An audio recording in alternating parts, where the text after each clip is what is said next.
今年比较像是我们因为有第一届关系，所以我们去深入龙崎，然后看一下以前龙崎发生什么事情，然后到现在，然后有什么事件经过，然后把它变成一个策展动画。那从去年有办这个空山祭，那这个造成全国性的知名度。那今年在文化局也针对这边有更多的展览的造型，还有更漂亮的灯光。那再加上我们联合仁德、归仁还有关庙有共同办一些跨区联盟，希望大家能够来我们龙崎这边走走看看哈。那也欢迎大家哈来我们空山祭这样。现场在这边看到这次的设计，我相信这一次一定会带来更多的人潮。龙崎本身它是一个完全没有污染，那它所有的这些自然生态都是很自然的形成。那结合这次的艺术家们的设计啊，用整个这个竹编啊来制成，然后把它制成一个像有这个山哦，就是很特别，一定会带来不管是年轻朋友啊，或是大人小孩，也欢迎大家都来到龙崎这个地方。掌握市政3分钟，台南进步向前冲。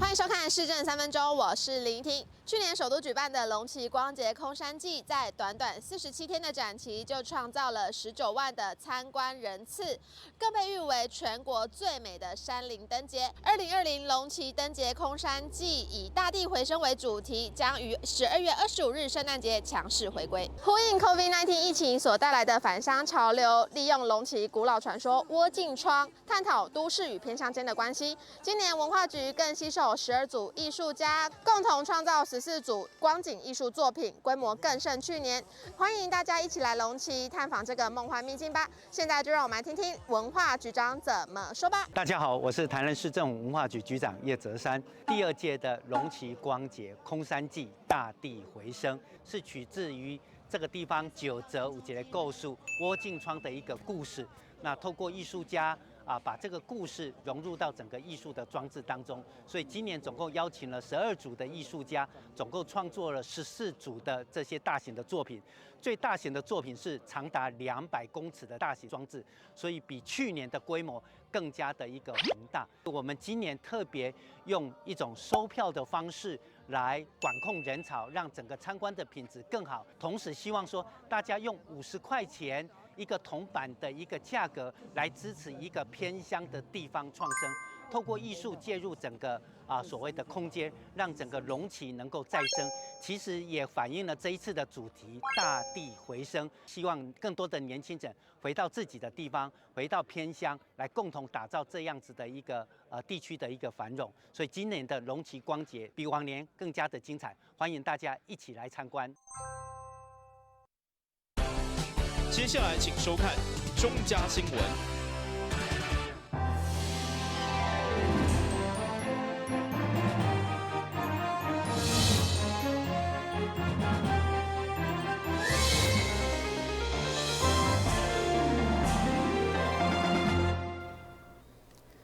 另外是阮家欢迎收看12月22号的中嘉台南电影新闻。正统罗里门圣母庙将举行安坐39周年甲拜楼落成的启用典礼。总统蔡英文亲临现场剪彩，并且表示300多年来妈祖保庇地方乡亲，民众嘛团结打拼，台湾才让一摆搁一摆渡过难关，参像守条疫情防线。台湾宗教性地标、世界独一无二的罗里门牌楼，就伫咧22日落成启用。庙方特别举办安坐39周年大典，甲牌楼落成启用典礼，邀请总统蔡英文亲临现场主持剪彩仪式。除了总统到场，交通部长林佳龙、内政部处长陈宗彦、台南市长黄伟哲、桃园市长郑文灿、花莲县长徐正伟、台南市长郭信良、前新北市长朱立伦、立法委员陈廷辉、吴其明、市员郭新华、李中勤、黄立昭、王景德、柯志春、陈义丁，以及真侪地方士绅、各地公庙代表，也拢恭逢其盛。请用剪。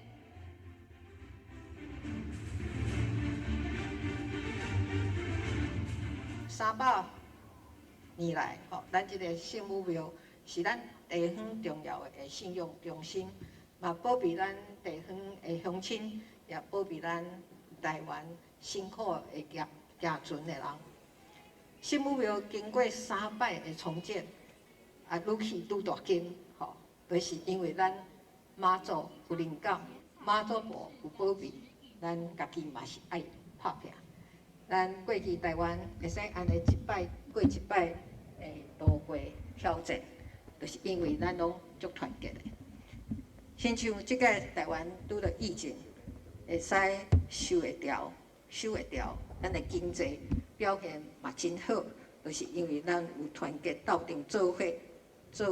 甲防疫做好。白楼伫去年动土了后，台南出现连二大雨，嘛拄着各种严峻的工程考验，互大家拢相当烦恼，无法度如期完成。现在拢伫咧马祖指示的日期完工，会当讲是一个奇迹。法国有一个凯旋门，大陆有一个天安门，咱台湾第一门鹿儿门，就是伊遮，叫咱担任的总统哦，来甲剪彩哦。迄个时间真正这甲拄好。你若去明仔载反选总统，足无用，因为国事足济啊，所以马祖真正有够厉害。这组2亿打造的罗里门牌楼，外观不但大办，而且具有庙宇的特色，相信会当为台南增加不少宗教观光灵调。除了会当带动在地商业发展以外，更有助提升国际知名度甲能见度。台南新闻张硕伟采访报道。总统上午拄讲咱首条防疫，不过中央疫情指挥中心下晡宣布，台湾出现1名新冠肺炎的确诊，有台湾253天无本土病例记录破功。虽然病例是伫北部，不过市长嘛呼吁民众持续做好防疫，同时市府嘛加强跨年系列活动的防疫。市长强调，如果民众无好好配合，无排除变更跨年活动。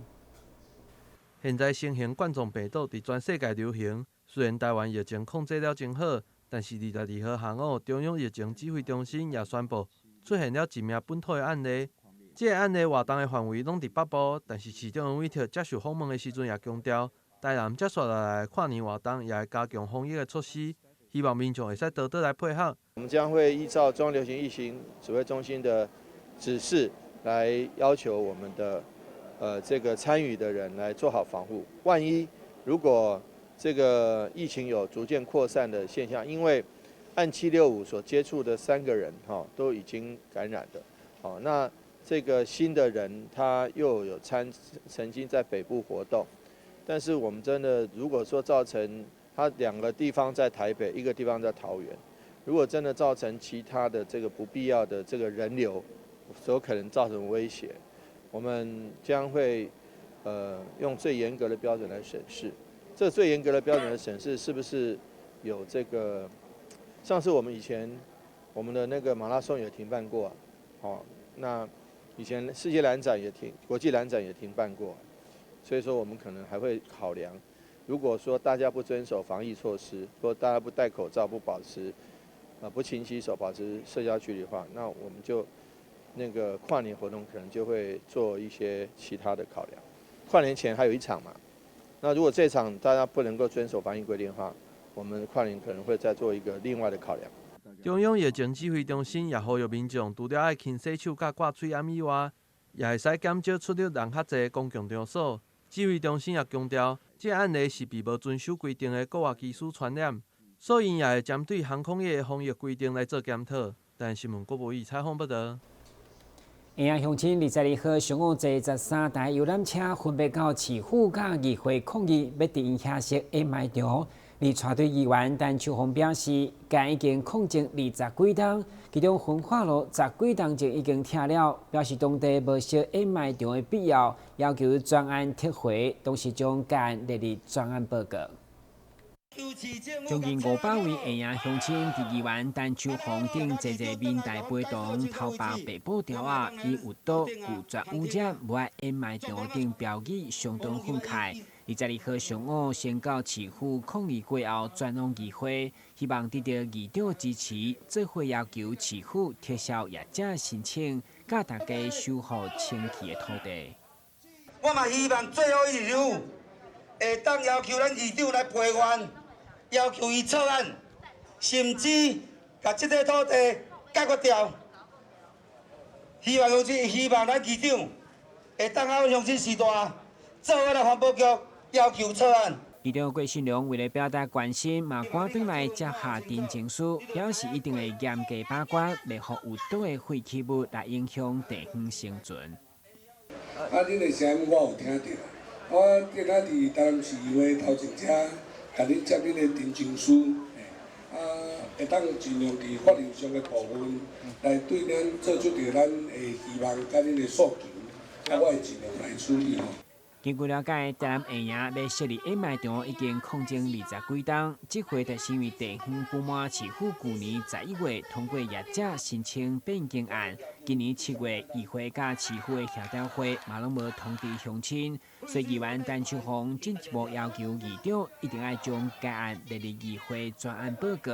同时举办公听会，互地方交代。但新闻管制何朝芳采访报道。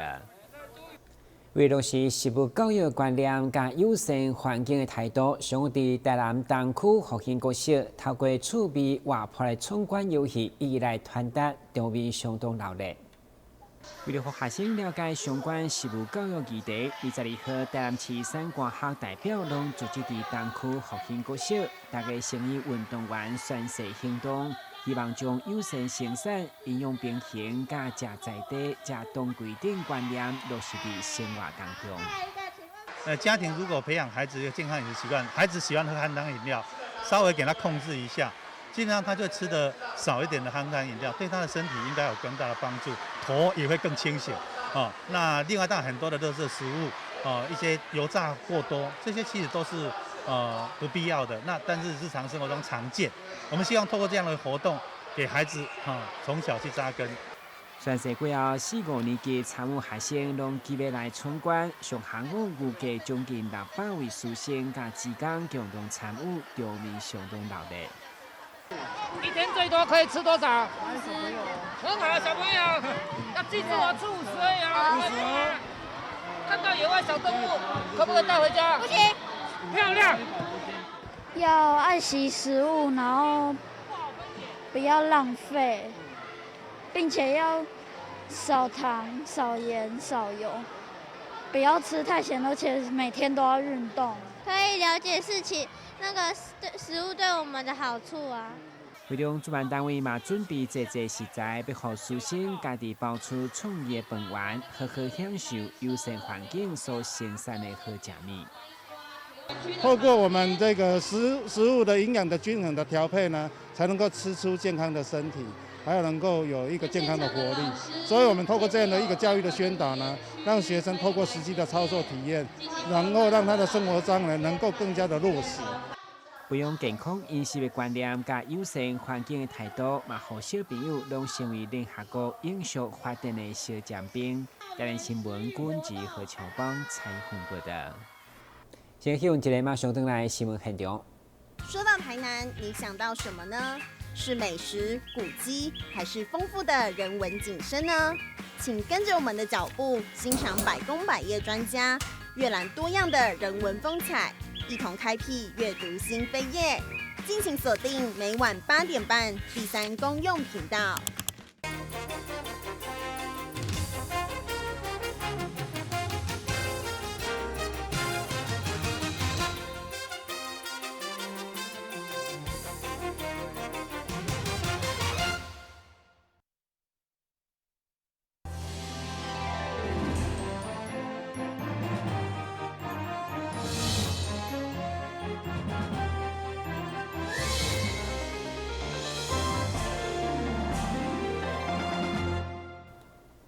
基比核中心伫旧年5月成立医疗大数据甲人工智慧的运算中心以后，发展出用 AI 来辅助急诊形态预测系统，不但正确率达到90%，或者嘛实际运用伫临床，同时将成果发表伫国际期刊。根据卫生福利部的统计，2019年全台急诊就医就高达764万人次。其中胸坎痛大约占急诊病人的5%到20%，因为胸坎痛的原因真多，而且病情的变化紧，无容易来预测。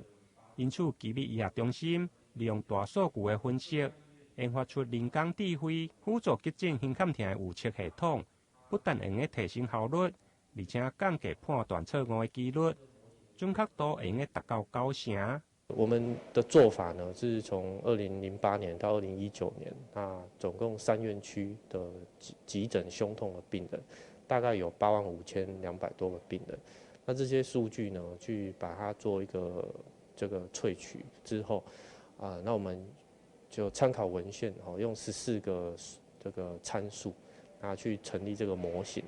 那这个模型在好的条件之下，它准确率可以到90%这样子。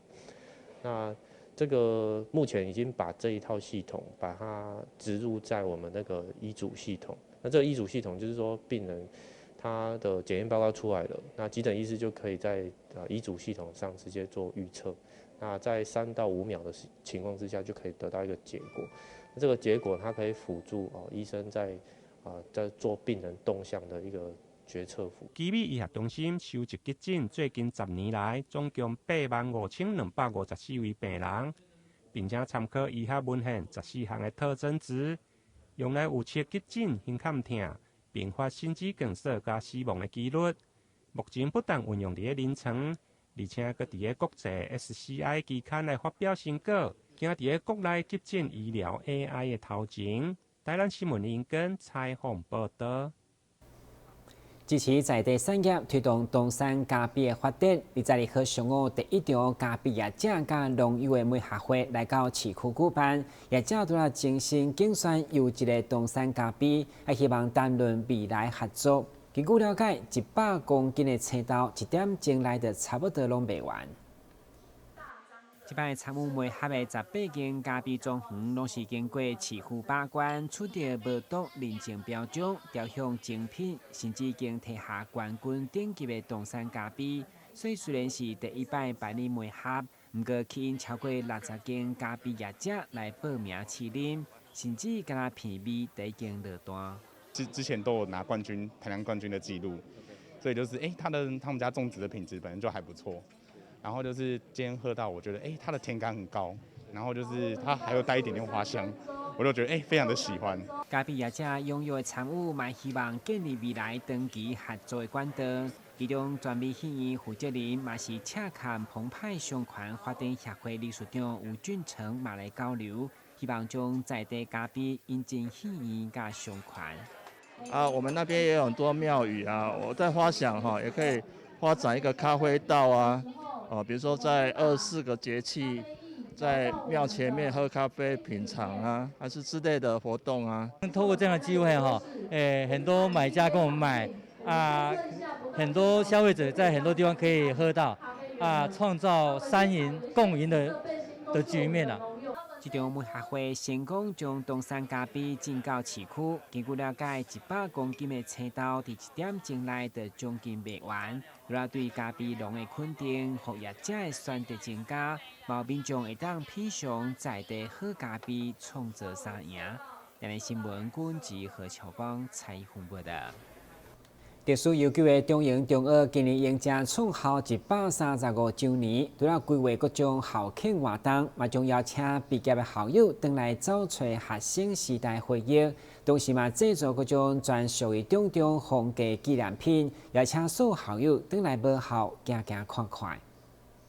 伫台南历史悠久的中营中学，今年将要迎接135年的校庆。学校除了规划校内庆祝活动以外，也安排了校友同学会甲感恩餐会。学校为了让更较侪人知影这个资讯，22号特别举办宣传记者会，会中也邀请现在学生甲毕业的校友共同参与，象征中营中学的过去到未来。校长也亲自邀请所有校友会使回来学校找回当时求学的回忆。